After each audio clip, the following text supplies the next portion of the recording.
China has just accomplished something most countries believed was still decades away. A fully autonomous flying taxi, no pilot, no runway, no manual controls, is already transporting real passengers in cities across China.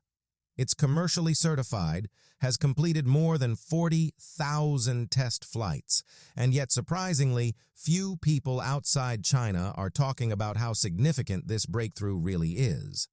This isn't a lab prototype or a flashy concept video promising delivery by 2030.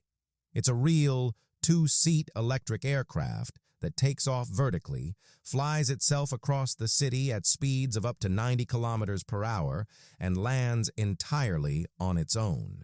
It's the first of its kind in the world. Not the United States, not Germany, not Japan. China reached this milestone first, and years earlier than most aviation experts thought possible. China didn't just build a flying car.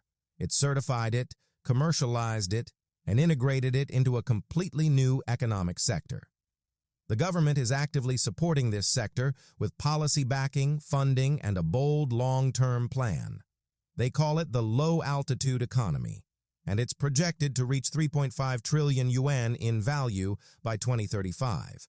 This isn't a startup dream or a distant vision, it's a national strategy already in motion. And this is only the beginning. So how did they manage to pull this off? And what does this aircraft actually look like up close? Let's start with the machine itself, because it truly looks like something out of a video game. The EHang EH216S resembles a large drone redesigned to comfortably seat 2 passengers. It has 16 propellers mounted on 8 arms, 2 seats inside, and a simple display screen. There's no steering wheel, no pedals, and no throttle. You sit down, your route is pre-programmed, and the aircraft does the rest. It lifts off vertically. No runway, no taxiing, no passenger pre-flight procedures. It climbs, navigates, descends, and lands completely autonomously.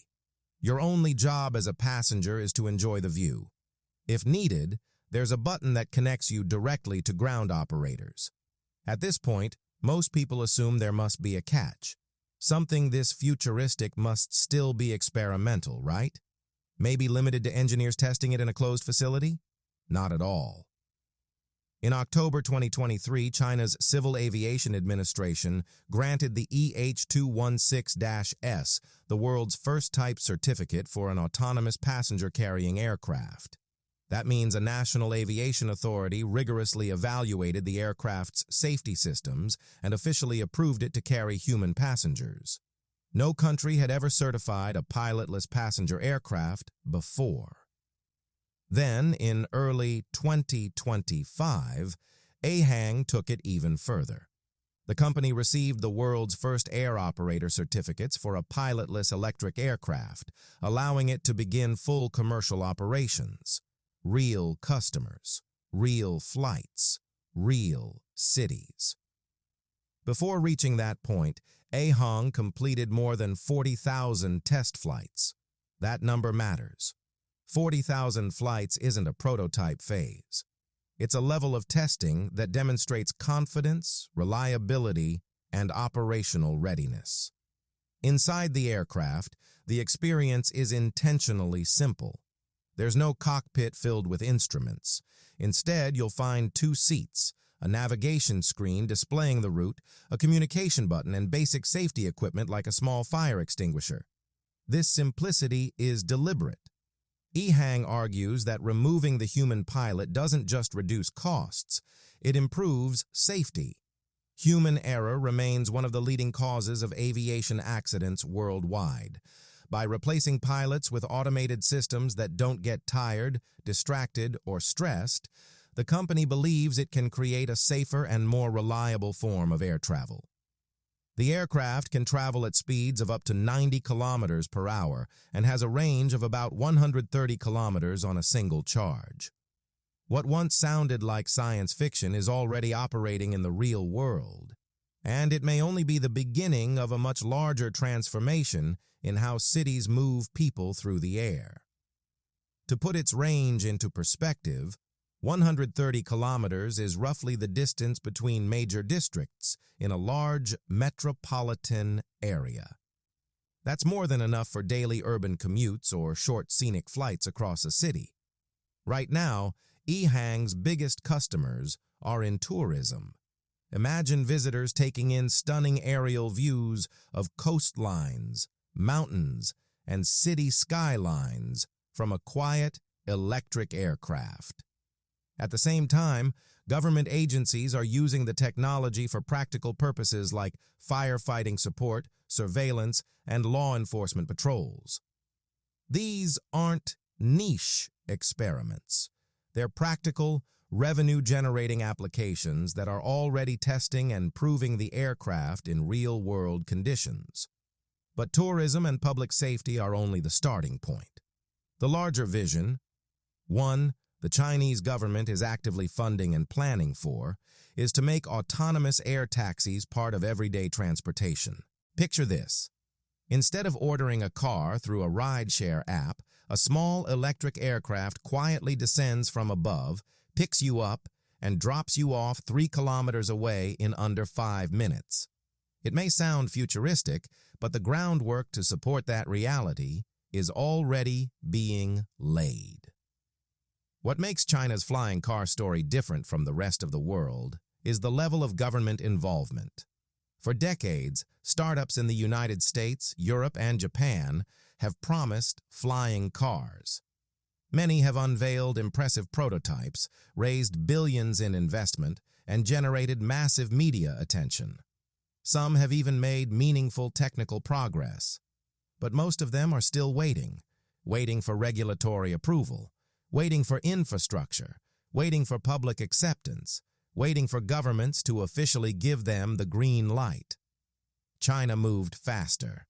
In 2024, the government formally included the low-altitude economy in its national work report, identifying it as a new driver of economic growth alongside electric vehicles and renewable energy. When something is written into China's national work report, it signals more than interest. It means policies will be built around it. Local officials will be evaluated based on how well they support it. State-backed funding will flow into it. The low-altitude economy includes all commercial and civilian activity below 1,000 meters in the air. That covers package delivery drones, medical transport helicopters, and autonomous passenger air taxis.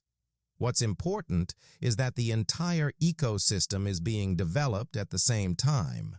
Not just the aircraft themselves, but also the regulations, air traffic management systems, landing infrastructure, and communication networks required to make everything function smoothly. By 2025, around 57,000 companies in China were operating in this sector. The Civil Aviation Administration is actively processing certifications. City governments are constructing vertiports and designated landing pads. The sector's economic target is set at 1.5 trillion yuan for 2025 alone, with projections rising to 3.5 trillion yuan by 2035. This isn't just a flashy new gadget gaining popularity. It's a coordinated national industrial strategy that is already underway. And there's more. As remarkable as the Ehang air taxi is, it's not the only flying vehicle attracting attention in China. A second company is taking a completely different approach. Almost the opposite philosophy. The company is called Airage, and it's affiliated with XPeng, one of China's leading electric vehicle manufacturers. Their creation is called the Land Aircraft Carrier, and the name hints at its ambition. Imagine a sleek, 6-wheeled van that functions like a normal road vehicle. You can drive it anywhere a regular car can go, to a parking lot, a campsite, or a scenic overlook. But inside the rear of that van is a compact flying module. When you're ready to fly, the back of the van opens, the aircraft module extends outward, and you lift off from wherever you're parked. The same control stick operates both the van and, with company-provided training that reportedly takes less than 5 minutes to learn, the aircraft itself. After landing, The flying module folds neatly back into the van. You drive home, park in a standard parking space, and recharge everything overnight. The van's onboard power system can recharge the aircraft module for up to 6 full flights. It's a radically different vision of personal air mobility, one where your car doesn't just drive you places, it carries your aircraft with it. What Airage has essentially created is an answer to one of the biggest challenges that has held flying vehicle concepts back for years: infrastructure. With this design, you don't need a city full of vertiports. You don't need special landing pads scattered everywhere. You don't even need a separate pilot's license beyond a standard driving license. The vehicle itself becomes the infrastructure. The van can travel more than 1,000 kilometers on the road. Pair that with up to 6 recharges for the flying module, and the possibilities expand. You could drive long distances, take off to cross terrain with no road access, land, fold the aircraft back into the van, and continue driving. It's built for a future where roads and skies are equally usable. As for the price, it's currently estimated to cost between $300,000 and $400,000. That clearly places it outside the mass market, at least for now. The first units began rolling off the production line in Guangzhou in late 2025, with around 7,000 pre-orders already secured. Certification from the Civil Aviation Administration of China is still being finalized, and deliveries are expected to begin in late 2026. But history shows us something important about technology pricing. It rarely stays high forever. The first smartphones were extremely expensive. Early electric vehicles were considered luxury items. Over time, scale, competition, and manufacturing improvements made them accessible to millions. Today's premium innovation often becomes tomorrow's standard product. The land aircraft carrier may be a high-end vehicle right now, but it offers a glimpse of what everyday transportation could look like in the future. And this shift is about more than just a new way to get around. You might be thinking, this is impressive, but isn't it just a luxury transportation option for tourists and government agencies? What does this really change for ordinary people? The answer lies in how cities are designed. Urban traffic is one of the defining challenges of the 21st century. Many cities were originally built for walking or for horse-drawn travel. Later, they were adapted for cars, expanded, widened, layered with overpasses, underpasses, and ring roads. Yet, congestion only worsened. City planners know a difficult truth. You can't simply build more roads to eliminate traffic. Every new road eventually fills up with new demand. But the sky is different. The airspace below 1,000 meters above most cities is largely unused. There are no traffic jams at 300 meters altitude, no potholes, no red lights. Low-altitude vehicles completely change the geometry of movement within a city. A trip that takes 45 minutes in stop-and-go traffic could potentially take under 10 minutes by air. Emergency services could reach any location in minutes, regardless of ground conditions. Medical evacuations, firefighting, and real-time monitoring all become faster and more efficient when airspace is integrated into transportation systems. In rural and mountainous regions, areas that make up a large portion of China, the impact could be even more profound. Communities that are hours away from hospitals or markets by road could be just minutes away by air. The long-standing access gap between urban and rural populations, which has shaped economic inequality for generations, could begin to narrow in ways that traditional infrastructure never achieved. This isn't just transportation innovation. It's infrastructure that redefines what distance and proximity actually mean. There's a telling moment from a journalist who rode in the Ehang air taxi without a pilot. At first they said, "I'm not going to look down." And then almost immediately, "Am I going to look down?" That simple reaction captures something important. Beyond the statistics, policies, and market projections, The biggest transformation happening here is psychological.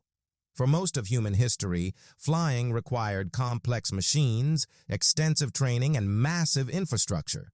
It was reserved for highly trained specialists.